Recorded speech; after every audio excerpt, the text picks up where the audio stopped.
Infinity's Designs is a full-service marketing and brand development company catered towards your apparel and product development needs. Our company specializes in customized company logos, signage, or decals for doors, windows, and automobiles. We also offer graphic designs for all of your apparel needs. Infinity's Designs can help you with your marketing, branding, and promotional items. We also offer masks representing your college or university. When you partner with Infinity's Designs, the possibilities are endless. For more information, visit our website at infinitiesllc.com.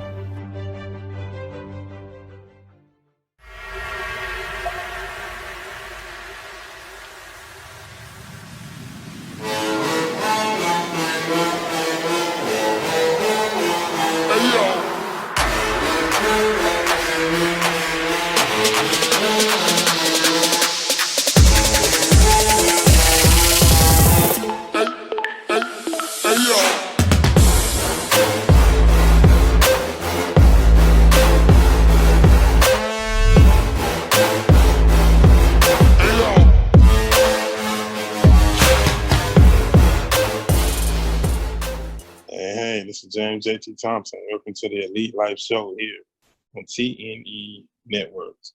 It's going to be a great show today, y'all. We are welcoming in the president of Clinton College today, Dr. Lester McCorn. Looking forward to having him on the show and getting some insight on, the buildings of the new Clinton, and also getting insight on everything that's going on in our culture right now. So we're looking forward to that without question. Let's get the particulars out the way. If you got any questions or anything, inquiries where it pertains to the Elite Life Show, please send an email to elitelife57@gmail.com. That's elitelife57@gmail.com. Also, check us out on the website, www.tnenetworks.com. Also, anything where it pertains to ads or wanting to do something business-wise where it pertains to Elite Life, go to t.e.networksllc@gmail.com. And any questions on that, go there. And if you're already here, then you already know TNE on the YouTube channel. Hit the subscribe button. You can catch all of our shows, both current and past, as well. We want to talk a little bit about what's going on in the culture right now. It's a lot, man. When you think about Black Lives Matters, and how prevalent the racism is in our country right now, the awareness is on 1,000% right now. So you got to come to a solution. We've got to come to, a way that we can solve the injustices that are in our country. It's unfortunate that people had to lose their lives, not just the current ones, but all the people that have lost their lives, throughout the decades, since our existence to get to a point to where it's boiled over, and I think when you mention a Breonna Taylor or you mention a George Floyd, it is just boiled over to a whole nother level of we just not standing for it anymore. It's being fed up is an understatement. Police brutality has no room, in this country. Racism has no room in this country, and it's sad to see, that it's really like that. So, me being, a Black man in this country, I understand it's already 2 strikes against me, and it's already, just waiting for me to make the wrong move. Who wants to live like that? But it is a way of life. It is a walk of life. And if you are, a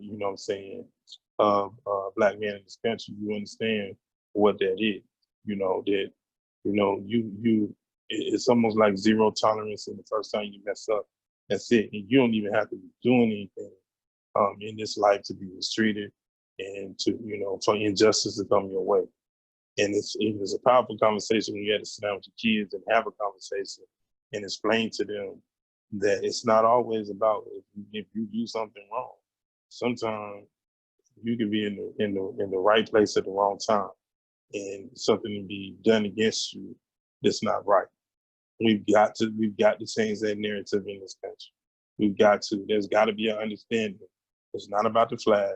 It's not about the military. It's not about any of that. It is about injustices and racism, which is prevalent in this country. You can't hide from it anymore. It is what it is. Everything, all the realities of those things are real in this country on 100%. We've got to find a solution, and we cannot be silent. We've got to have a voice. If you have a platform, you have a voice. Even if you don't have a platform, you still have a voice. Voices stand in the midst of, and then see this through. You know what I'm saying? You have to take it personal. You know what I'm saying? Because it could be you, or it could be your child or your family member. And you have to be mindful of those things. You know what I'm saying? When we're looking, we can't overlook these things. We can't sweep it under the carpet anymore. We've got to meet it head on. All the challenges, all the racism, all the injustices, we've got to meet it head on. We're going to continue the conversation and bring on Dr. Lester McCorn after we take these commercial breaks.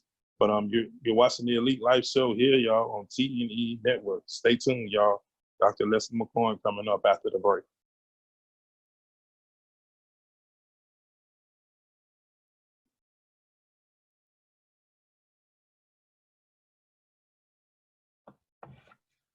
All right, y'all, we are back on the Elite Life show here on TNE Networks. And we have our guest, Dr. Lester McCorn, the president of Clinton College, is here live with us. And we are honored and definitely humbled to have you a part of this program. So welcome to our show, sir. Thank you, JT. Glad to be with you, man. It's an honor to be in the conversation with you. Definitely. So tell our audience here at Elite Life a little bit about yourself. All right. Well, I have the great honor of serving as the 13th president of Clinton College, a proud, historically Black college located in Rock Hill, founded in Rock Hill in 1894. We're actually the oldest institution of higher education in the city of Rock Hill, and we're the last standing HBCU. The older residents of Rock Hill will remember Friendship Junior College. And the Friendship 9 gave world acclaim to that school, which is unfortunately now defunct. But Clinton still remains. We're a small HBCU, one of the smallest in the country with about 200 students, but we're a growing HBCU. It used to be a junior college until about 7 years ago and became a 4-year liberal arts college. And we like to pride ourselves in being the fastest growing HBCU in the country. That's awesome. What was that like when that time came and that opportunity came to become the president of Clinton? What was that feeling like, and what were those emotions like within? Yeah, man, amazing. My dream actually was to be a college president. I'm a poor kid from the projects of Worcester, Massachusetts. Had an opportunity to go to an HBCU, Morehouse College in Atlanta, which literally transformed my life. And while I was a student at Morehouse, getting steeped in our culture, our history, our mission, our vision for a better world, I saw myself as a college president. I was already in ministry, though. I'd started preaching when I was 16 years old, and actually got my first church when I was 20. The bishop sent me to Somerville and Menlo, Georgia.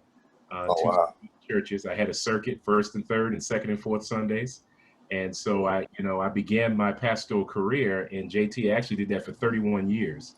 Pastored in Boston, Chicago, New Haven, Connecticut. I went to Yale Divinity School and pastored while I was there, very historic church there. I was in Chicago on the South Side, where I met a skinny state senator named Barack Obama and became friends with him. We had something in common because I was a community organizer while I was pastoring in Boston. And of course, that's his background. And Yes. He and Michelle both became good friends of mine while I was there. And my last appointment was in Baltimore. And I was actually in Baltimore during the Freddie Gray protests. In fact, it happened just blocks away from my church, is where he was arrested and ultimately died. And the protests happened. You remember the epicenter of those protests were what is called Penn and North. That's Pennsylvania Avenue and North Avenue. And my church was literally on Pennsylvania Avenue AME Zion Church. And Wow.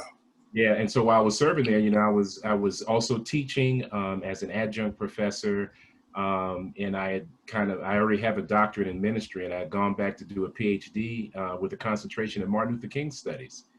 And it was Wow. then I was approached to be a college president at actually another school, and that didn't work out. But I saw God doing something there, and when the opportunity came to come to Clinton, my mind was already set, and my heart was wrapping itself around the idea of making a difference for the next generation and being a leader of one of our historic institutions.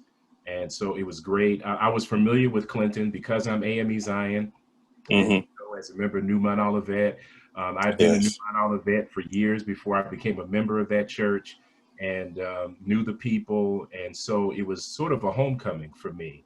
And I Okay. really had the opportunity to take a school which I really felt that Clinton had so much potential, that it was on the verge of making a mark, and that it was an opportunity for me to provide leadership. So, as I was learning on the job, because I'd never been a college president, I was able Hmm. to apply some principles about leadership and my commitment to our people to the work that I do at Clinton College. So I felt it was a perfect marriage. Yes, indeed. And I will say, I've had the opportunity to hear you speak and preach. And I gotta ask you, man, did Barack steal some stuff from you? Because you stand strong on that. Barack definitely got preacher in him. And, we all saw what happened with the Jeremiah Wright thing. And it's Yeah. unfortunate that he had to sever his ties from Jeremiah Wright. But the truth is, Jeremiah Wright had a big influence on him. And his first job in Chicago as a community organizer was actually working for Black churches on the South Side. Oh Um, wow. and my predecessor at Martin Temple in Chicago, Bishop Jarrett, was one of Barack Obama's mentors. In fact, when Oh, I first met Barack, he said to me that Bishop Jarrett almost convinced him to go to seminary. He came wow. close to going to seminary to prepare for ministry, but he decided to go to law school. And I guess we can be glad Okay. he did. Yeah, yeah. So that had to be a different thing to watch him go into, from being a senator to going president of the United States and Yeah. having some insight, on where he came from. And I imagine the same thing for you, watching you and seeing and going in different levels has got to be an amazing thing. And I mean, I think I've only been able to watch you the last couple of years, but I Yeah. can only imagine your family and how proud they are, your kids, and how they look at, such an example of, yes, you can be that. Talk a little bit about how you encourage your faculty at Clinton and Yeah. also the students that come to Clinton. How do you encourage them to stay uplifted and stay striving for what their goals are? Yeah. Well, I try to do that every day by example, but to be honest with you, it's not that hard, because if you're a faculty or staff person at an HBCU, you get it, right? Because you decided to work at an institution that's primary goal is to serve the underserved. I mean, many of our students at Clinton, as you know, are students that come from very, very challenging backgrounds. 90% of our students are Pell Grant eligible, which says that, they don't have wealth. And if it weren't for a school like Clinton, there's a very good chance they wouldn't go to college. So I start from that. So to answer your question right there, that's sort of our common ground, that we're all here for a similar purpose and goal together. But the flip side, of course, what helps me, I think, is that I am them. I was actually homeless before I went to college. And so I always tell the story that I went from no house to more house. And so I know what that college community did for me. I went to, you think about Atlanta, and I'm from Worcester, Massachusetts. And to go to Atlanta and see that many Black folk just running stuff, mayors, elected officials of every rank, all of the great civil rights leaders. I got a chance to actually, one of my first Thanksgivings in Atlanta, I had dinner at Congressman John Lewis's house. And John Lewis actually was a city councilor at the time. And I joined his campaign to run for Congress when he got elected in 1986. So I'm dating myself, right? So I'm a student. Oh, wow. Yeah, I'm working on his campaign to help him get elected. And the truth of the matter, JT, is no one really gave him a chance because he was running against Julian Bond. And if anyone knows Julian Bond, I mean, he was a legend, and he was smooth, he was articulate, he was a Renaissance man. And so people just assumed that it was going to be Julian Bond's to win. But Julian actually had some personal stuff that came up that clouded his campaign and created an opening for John Lewis, and he became the viable alternative. And the man you see today is who he was even then, a man of character and integrity, you know, just a dogged fighter, man. And so he went into Congress with great respect, and that only grew over the years. And so now, you know, he's a senior statesman. So experiences like that, I bring with me into the presidency to say to my students, this could be you. I mean, you could be the next John Lewis, the next Lester McCorn, the next Barack Obama. You know, you can do it. All you need is an opportunity. And what our HBCUs do so well at is helping our young people see the world differently from a place of asset, that they're not a deficit, they're not a burden on society, that they really are the talented and gifted people that we need to change our world. And so that's what I talk to our students about all the time, is that you are it, you are the ones. All you need is an opportunity. You need to apply yourself. You need to work hard. My very first speech at the college, I talked about aiming high, working hard, and finishing strong. I say that all the time to our students. And if they can apply those three principles, the sky is the limit. Definitely. So it's definitely true to say that if a student needs to talk to you, that there's an open door policy to do so. That's the other beauty, man, of HBCUs, certainly at a small school like Clinton. I mean, our teacher to student ratio is like 12-1. In many cases, it's even smaller than that. So you get to know your professors. They're really interested in you. You're not just a number at like these big schools and predominantly white institutions where, you know, you're just a number. They just want your money. They want to put a stamp on you. But at Black schools, you're an investment, every single student. And I have an open door policy, and my students would tell you, man, they can come see me. You know, I do stay pretty busy, and I travel a lot promoting the school and doing other things. But when I'm on campus, man, I eat breakfast and lunch in the dining hall. I get to sit with our students. I get to talk to them. I had the great joy, of course, you got to see our basketball games, man.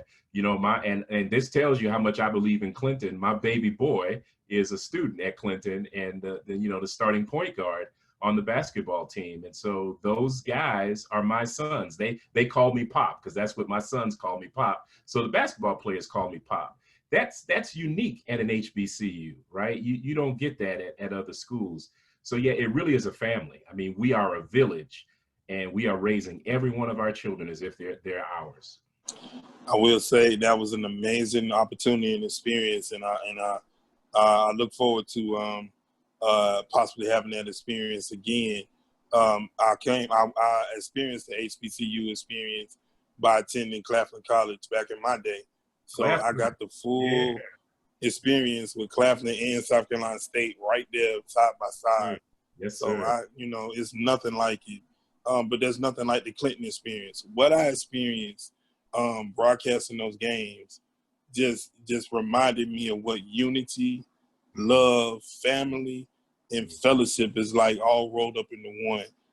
Every faculty member that I met, every student that I met, it was so much pride coming in there and being able to do those games. And it just, I left feeling with so much joy in my spirit to be able to see, what I'm saying, that Clinton is, offers everything that you could possibly want in a college experience.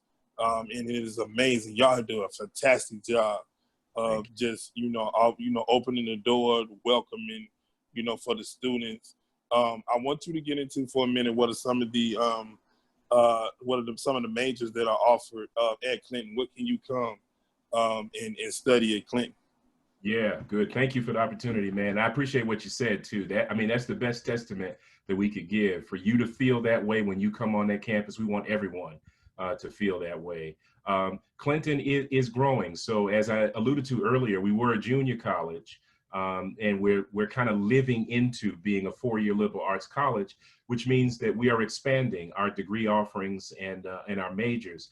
So right now, a student who comes to Clinton can get a degree in business, business administration, religious studies. We was started as a school for preachers and teachers, so we've held on to that, and we're an AME Zion school. So we encourage our AME Zion churches to send their people and their preachers to us. So we kept that in there, and I don't see us ever getting rid of that degree. That's a big deal for us.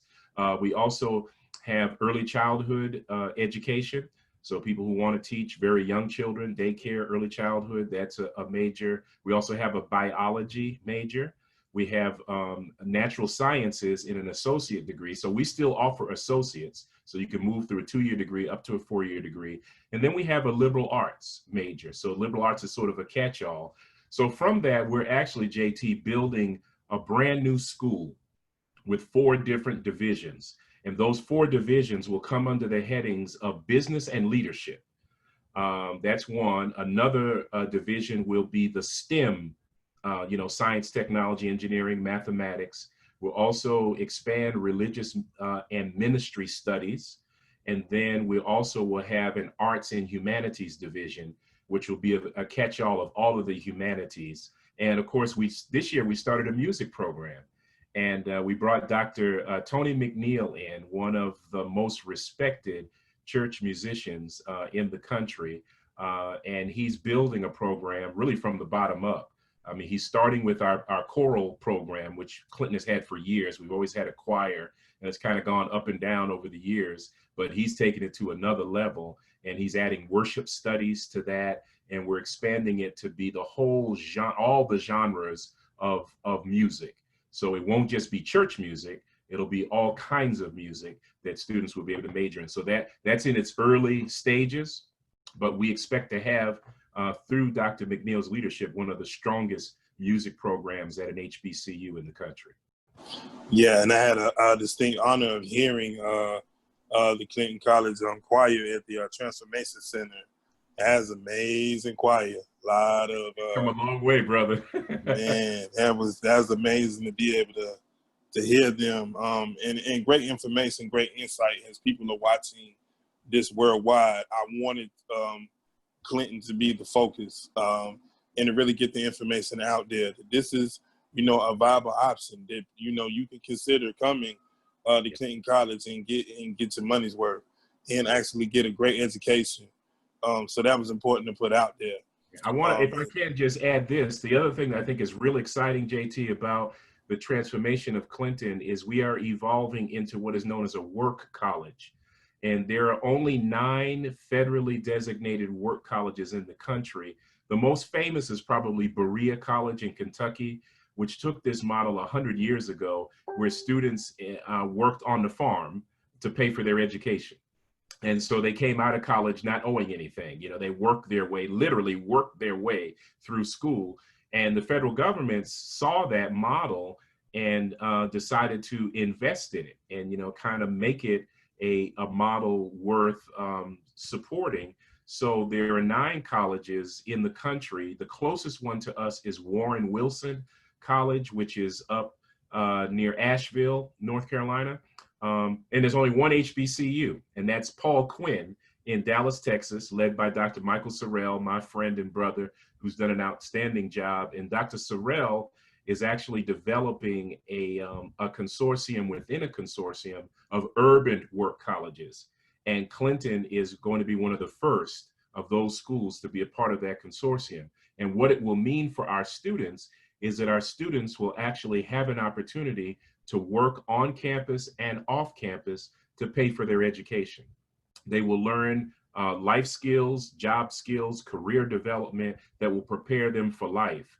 And the reason that's so important is for what I mentioned earlier, many of our students come from very poor backgrounds and don't have the means.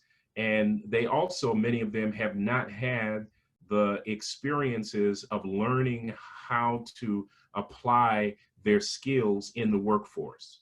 I started working when I was 13 years old. I worked summer jobs and then I worked after school jobs all the way up until I went to college, and I worked my way through college. Many of the young people I'm meeting who come to Clinton never had a job in their lives.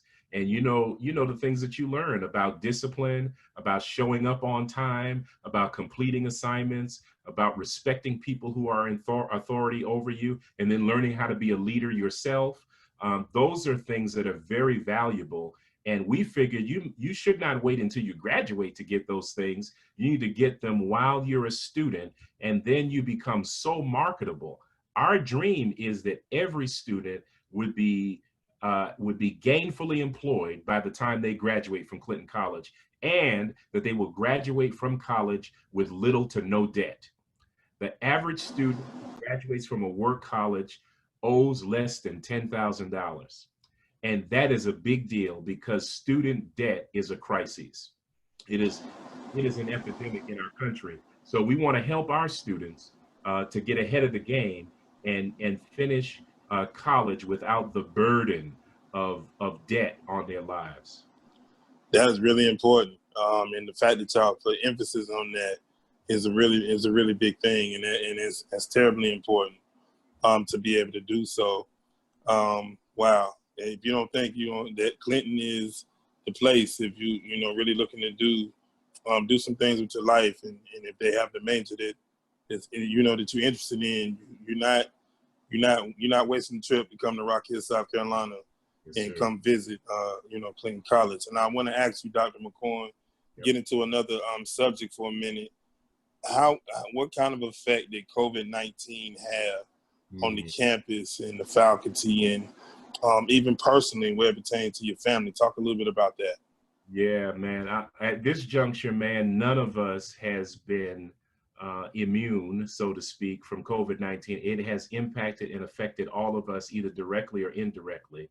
One of my best friends of over 30 years, who's actually on the board of Clinton College, and a fraternity brother of mine, he died from COVID-19. Buried him about a month ago. And that's when it really hit home for me. At that point, I had sympathy just watching it. And of course, we have seen, and we kind of saw it coming, that has disproportionately affected people of color, especially Black folk, right? We kind of knew it was coming because we have lack of access to health care. We have pre-existing conditions. We got all the things that make it a perfect storm for the African American community, and that's exactly what happened.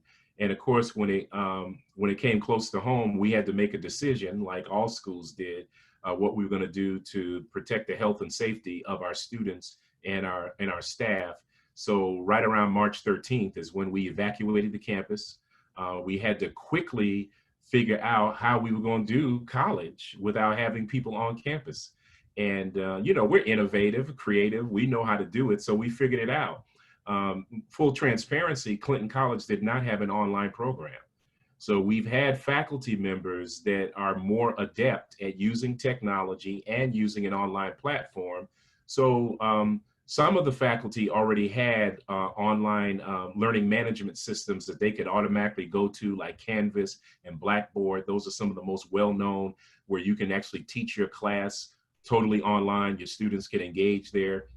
You can do it. There are two ways to do it. It's called synchronous learning. That's where, like what we're doing right now, this is synchronous, where we're talking in real time, live. That's synchronous learning. And then there's asynchronous, where you just load all of the materials, you give the assignments, you have a syllabus that the students follow, and they check in from time to time. And so many schools have used a combination, a hybrid, if you will. So we went to that immediately. We asked teachers to use the best means that they could to get to all of their students. And just like we did on campus, where we showed care and concern for every student, we asked everyone to do that. We ramped it up and said, look, get to all the students as best as you can, call them, email them, text them, do whatever you need to do. First of all, just to make sure they're all right, and then to begin to engage them in learning. And I think, you know, the federal government, the Department of Education, all the accrediting agencies, they knew that this was an unusual circumstance, and they gave us some flexibility and latitude as to how we would do it. Under normal circumstances, you have strict guidelines about how you do education. But in this environment, they understood, you know, you gotta be flexible to try to make this happen. And what this did do, sort of the blessing in disguise, JT, is I had already been moving the college in the direction of online education. I started over a year ago working on this. And it was my vision that we would have an online program as an option for everyone. And so now what this has done is forced us into that. So COVID-19 forced us into it. And I can't tell you how proud I have been of our administration, our faculty and staff who have thrown themselves into this new platform. So I'm happy to say I'll be able to make an official announcement in another week or two, but we're going to unveil the new Clinton. And the new Clinton will have two options for students. One will be the total on-campus program put online. So we're going to call it remote education, where the students who would be on campus will actually be at home if we can't come back to campus. We still haven't made a final decision about whether we're going to be able to come back. I'm just going to be honest, I don't see us being able to do it because I want to err on the side of caution. I don't want to jeopardize any of our students or any of our faculty. We do have faculty who have underlying conditions and who are older, and you don't want to make them susceptible to anything. So we're probably going to do a hybrid.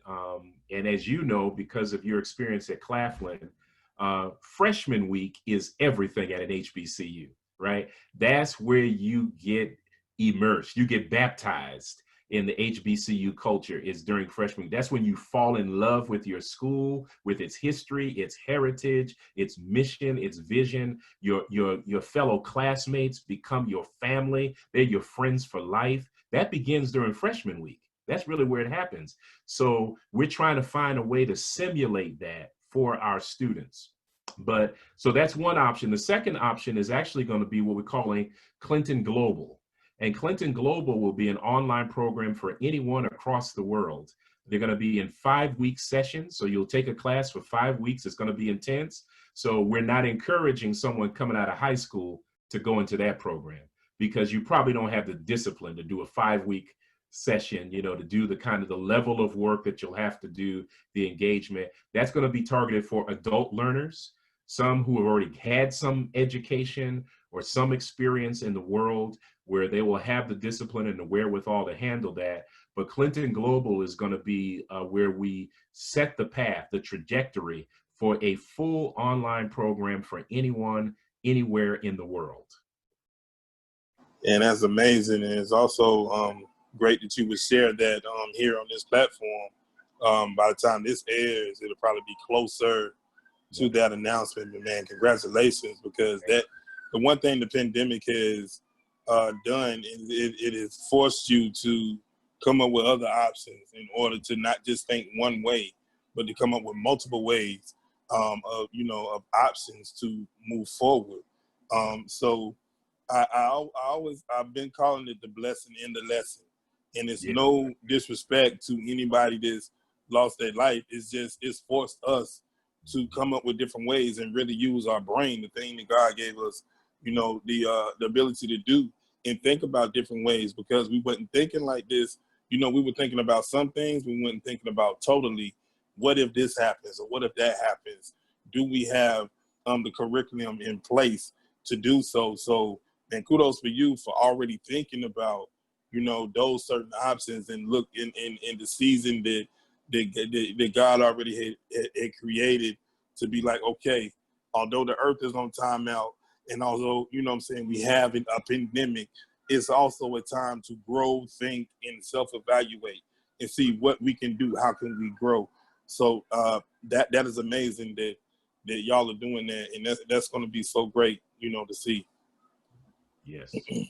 I want you to talk, man. I see a lot of pictures of your brothers and your fraternity, man. So I got to give you time to big up your brothers, man, and your fraternity. Yeah, thank you, man. Yeah, I've been proud of, us as a people in general. I mean, this has been amazing to see people rise up the way that they have. Yeah, I'm definitely proud of Alpha Phi Alpha. I've been a member since 1986. I came to the fraternity for some of these same reasons. Alpha represented to me service to humanity. And the leaders that I looked up to and respected were members of the fraternity, which piqued my interest in the first place. Of course, my hero was Martin Luther King, who pledged in Boston way back in the day, and of course the monument in D.C. to King was built by Alpha Phi Alpha. We were the sponsors of that, and very proud. And people all over the country and the world have joined this cause, and all of the Divine Nine. I mean, I think all the fraternities and sororities are trying to do their part. And of course, the HBCU community, right? I mean, we see ourselves as really part of the same family, which is why you'll hear a lot of HBCU presidents and leaders talk about the Divine Nine as if we all were members of the Divine Nine, and vice versa. The Divine Nine is now many of the schools, like for instance, the president of Alpha Kappa Alpha sorority is also the president of Tennessee State University. And she's the one that led the initiative. And in fact, all of AKA knows that their number one priority this year is to support HBCUs. And for 2 years in a row, in one day, they raised $1 million for HBCUs. And so now they have taken that same kind of energy and put it into this Black Lives Matter movement. I mean, that's really what this is about. So although George Floyd is the latest and probably the most heinous that we've seen, it's part of an ongoing story, right? And thank God that people are finally getting it. When I say people, I'm talking about non-Black folk, are finally getting what we've been trying to say for all these years. And I'm proud of the HBCU community that has rallied to the cause. And it's a perfect segue. 8 minutes, 46 seconds. Change the narrative to what we're seeing today. And you pinned something that I read, and I want you to talk a little bit about your thoughts and your feelings on George Floyd and the synopsis of what I read that you put out on social media as well. You have my platform to speak on your thoughts about what's going on right now in America. Thank you. Yeah, it's a watershed moment. And I just read a piece by Ta-Nehisi Coates, who I have great respect for, who did one of the seminal presentations on reparations a few years back in the Atlantic magazine, and people have used it as a platform for discussing reparations. And he's been a brilliant critic of systemic racism in America. He is the closest thing to James Baldwin, being able to express in word. I mean, he's a wordsmith. He's brilliant in how he's able to do the analysis and really call America to account. And so the piece he read today, he even said that he was hopeful, that this gave him more hope in terms of the protest, and the expanse of the protest has given him hope. And so with that, my whole challenge has been, I mean, even since I've been in Rock Hill, I mean, I can't change who I am and what I'm committed to. And people who know me know that I've always fought for social justice. I mean, that's who I am. And one of the things that, I mean, I'm a loving Christian, right? But there's one thing I hate in the world, and it's racism. And I think America has for too long made excuses and overlooked our racist behavior. And so in my letter, I talk about, it's entitled, It's Time to Breathe Again, right? And what I do is I draw a parallel, kind of like what preachers do. You set up an illustration, and you can't tell at the beginning when you're telling the illustration where the preacher's going. But eventually the preacher gives you a clue, like, okay, I see where you're going. And so what I did is I talked about the pandemic and how COVID-19 literally takes your breath away. That's how you die, right? Your lungs collapse on you. You can't breathe. And so, of course, I made the segue and said that racism is the nation's COVID-19. The difference is it happened 400 years ago. This virus has been in America since it landed on these shores, and we've been here since 1619. And the knee or the boot has been on our neck for 401 years. And unfortunately, people who benefit from the system, namely white people who have chosen to live in white privilege, know that they benefit from it. But there have been so many systems that have defended and protected systemic and institutional racism that even white people who benefit from it don't see how they do. And they keep saying, you need to get over it. Slavery was so many hundreds of years ago. You need to get over it. And they don't understand how slavery has evolved. And as Ava DuVernay in her wonderful documentary 13 talks about the 13th Amendment, right? Which basically says that slavery didn't end, it just evolved. And the criminal justice system is the continuation of slavery. Most police forces in the country can trace their roots to the slave patrols. So there's a straight line, you know, the new Jim Crow. Michelle Alexander brilliantly describes the new Jim Crow and the criminal justice system. So these are things that we know in our bones, right? Black folk can't escape it. You know, we know it well. It just seems that it's kind of like carbon monoxide. You know, you can't see it, you can't smell it, but it kills you. And that's what racism has done to America. Racism is America's carbon monoxide, and it infects white folks as well as black folks. It's just that we suffer disproportionately from it because we're the victims of it. And so George Floyd put in relief for the country what this does to black folk. It snuffs us out. And you saw Al Sharpton's brilliant eulogy, you know, where Al Sharpton kept saying, take your foot off our neck, right? And so the crowds that you see are people that have begun to realize, yeah, I finally get it. It took this public video, you know, to expose what has really been happening all along. And as I said earlier, the protests are not just about George Floyd. And people who don't get that don't want to get it. That's true. And it also, another question I wanted to pose to you, do people get why now Colin Kaepernick took a knee? Right. Or people are listening now to what he was trying to say, that they have showed several videos that he said the same thing. Right. Why is it in your mind that people overlook, or the signs and the clues that are given?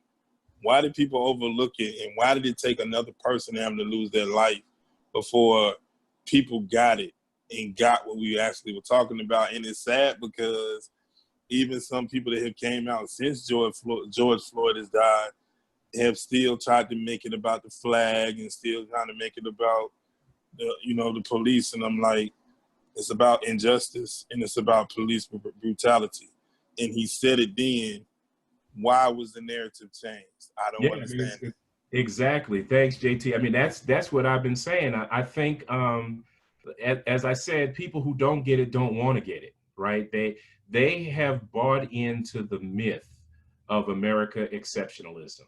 And they believe that America is somehow immune now from this. So yeah, that happened then, but we're different now. We're a different country. We're not sicking German shepherds on you and water hoses and beating you with billy clubs. We're not doing that anymore. You now can drink at the water fountain. You can go to whatever restaurant you want. You can live in whatever neighborhood you want to live in. But they overlook the systemic institutional systems that are in place that keep people, black people, as second-class citizens. And you saw Drew Brees, right? I mean, that's the fallback.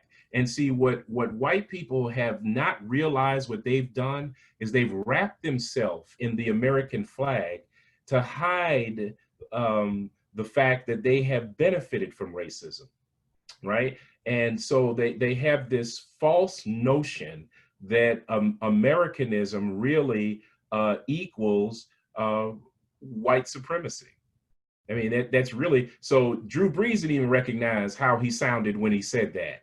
You know, as if black folk hadn't fought in every war that this Yeah. country had. That's what's so insidious about it. They want to somehow act as if only white people have fought for this country, that only white people defend the ideals of America. We were fighting for it when we couldn't even be treated as equal citizens. You had black folks going over fighting for democracy in other countries and come home and be beaten, you know, in their uniforms, would be beaten and lynched in America. So it's unfortunately, it's what the system does. So one of the things I've been saying, JT, in terms of solutions, because I think we do have to get to solutions. One of the things I think we have to look at, in addition to police reform and criminal justice reform, there has to be a reform in education. It is obvious to me that the American education system is failing white folk, and I hope they're listening to me. They have been failed by the education system. They have been miseducated. And so they have been drinking the Kool-Aid for so long that they don't even know America's true history. And they don't know one of the most significant demographics that built this country and made this country what it is African Americans. And we're always the ones correcting it. I mean, the problems and faults in America have usually been corrected by black folk. And we have to keep sacrificing our lives in order to fix the problems. Yeah, you're right. And I don't mention the president's name on my platform. Thank you. But I will ask you this: how important is it for us to get out and vote? Oh my God, it is so important. And since you've alluded to him, 45, I call him, he was elected to defend what I was just describing. You know, this whole Make America Great Again is an attempt to bring America back to the times, you know, it's like that show Happy Days. You notice there weren't no black folk on Happy Days. There's this nostalgia about a time when black people were not to be seen or heard. And that's really what people would rather do, is not have to deal with black people, because if you see us, you have to deal with us. And what this president does, again, he perpetuates what I described, this notion that only a certain kind of person is a true American, a true patriot. And he has stoked the fires of white supremacy. And I think Andrew Gillum said it so powerfully when he was running for governor of Florida. Somebody asked him the question, Mayor Gillum, do you think that Mr. You know his name is a racist? And he said, well, I don't know if he's a racist or not, but racists think he's a racist. That tells you everything, right? Yeah.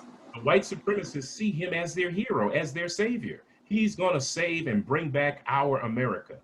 And every time, he never fails. Every single time he has an opportunity to rebut that accusation, he just doubles down. You saw it the other day. He doubled down on it. He unleashed tear gas on all of the protesters for a photo op. I mean, white Christians should be enraged that he used that opportunity to prostitute the church and the Bible in that moment. I mean, that is blasphemous. But that's what you get from him, because he's a small man who's carrying water for people who want to go back. It's sad on so many levels when I seen that photo, and then I seen what happened right before. Yeah. How do you unleash that type of injustice upon people just to take a temporary picture that has no meaning behind it? Yeah. I think it was a perfect fit when somebody sent me a picture, and it said, and it showed that picture along with Hitler's picture. See? Same picture, same everything. And I was like, that makes so much sense. It does. I mean, it was intentional, JT. I don't think he did that just for his own self-promotion. It was a dog whistle and a signal to his base. That's really what he was trying to do, is rile up his base. So back to the voting question, we have got to vote. The other reason it's important is because as a part of his whole strategy to take us back, he wants to also take us back to pre-voting rights.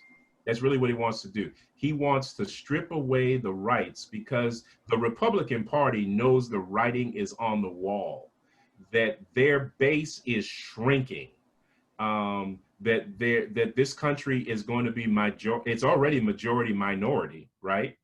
And it's only going to grow more. So the same tactics that they use that appeal to white sympathizers, white supremacist sympathizers, he wants to use that to try to undermine our voting rights. So, for instance, he has, made up this thing about voting fraud. That there are a bunch of people who are voting illegally. What he's talking about is black folk. That's what he's really talking about. He's trying to say that we're not somehow equal citizens to everyone else. Man, our ancestors gave their lives. They literally put their lives on the line so that we could have the right to vote. We're not about to let him take that from us. So we have got to vote. And I know what people are saying. It doesn't make a difference. Well, if you boil it down to how he won the Electoral College, an analysis shows that when you look at all of the contested states, the heated states where it comes down to really just 4 or 5 states, he literally won by 80,000 votes. 80,000 votes. That's about the size of the city of Rock Hill.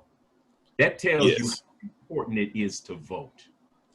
Very important. And what you said just hit the nail on the head. Perfect answer. As I wrap everything up with this interview, man, please take time out to talk about your wife and your kids, man, and give them the love in this moment. Thank you, bro. I appreciate that. I am so blessed. I've had my wife for almost 30 years now. We'll be 29 in November. She's been with me on the journey. Met her while I was pastoring in Georgia in them little churches.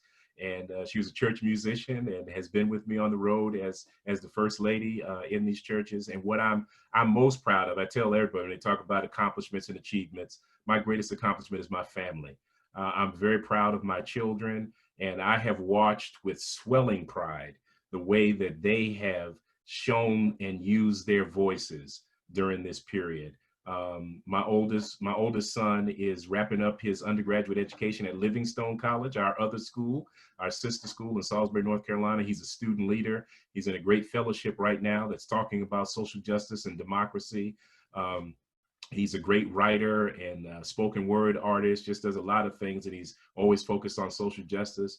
My daughter is a singer and actress and creative, as they say, and she's using her gifts and voices on behalf of the oppressed and the poor. And I see JC emerging the same way. He was the quiet one, the last one, the basketball player, but he's watching athletes, that are using their voice. You see what LeBron James is doing and saying right now, and I believe that JC, appreciates that, and he also is taking that on. So I'm very proud of my family, and they're all committed to the fight. They really didn't have a choice because they my kids. They grew up in a home, and both of us taught them how to use their minds and use their voices for good. Without a question, that's dynamic when we talk about what the family unit should be and has every opportunity to be. You just summed it all up without question. And encouragement, upliftment, and powerful interview. Thank Dr. you. McCorn, talk a little bit about how people can connect with you as well as connect with Clinton, and how can they follow you and get in touch with you? Great. Thank you, man. So I'll start with the school. Go to clintoncollege.edu. That's our website, but we also have pages on Facebook, on Twitter, and on Instagram. Just put in keyword Clinton College. You'll see Clinton College Golden Bears, our athletics. I'm on all of those platforms. I'm on Snapchat, but I really don't use it that much. But definitely on Facebook, Lester Aj McCorn. Also on Twitter at LA McCorn is my handle there. Instagram is Prez_LAM for Lester A. McCorn.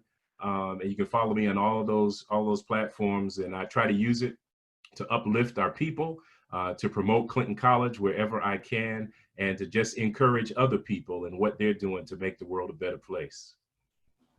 Awesome. I want you to stay on after I go to the break for a moment, But this has been a dynamic opportunity here on the Elite Life Show to listen to the insights and the powerful thoughts of Dr. Lester McCorn, the president of Clinton College, a man of God and somebody that you can look at in leadership and know that that's a true leader, an example of what that is. So we humbly thank you for coming on our show today and appreciate the insight. You won't be a stranger to this show. You definitely will be back again, but we are very, very thankful for the knowledge and the wisdom and the gems that you bestowed upon our show today. Thank you, bro. Appreciate you. Keep doing what you're doing, man. No doubt. So we're going to go to break. We're going to commercial. You're looking at the Elite Life Show here on TNE Network. We are back out of the break. James JT Thompson here for the Elite Life Show. What an amazing interview we had with Dr. Lester McCorn of Clinton College. Amazing insight, amazing thoughts, and a lot of information in there that you can take and really digest it for what it is and process it. It's been an amazing show. I want to thank everybody that was tuned in to the show today. Again, hit that subscribe button on TNE Network after you get through listening to the show. We appreciate each and every one of you. I am James JT Thompson, and you've been watching the Elite Life Show here on TNE Network.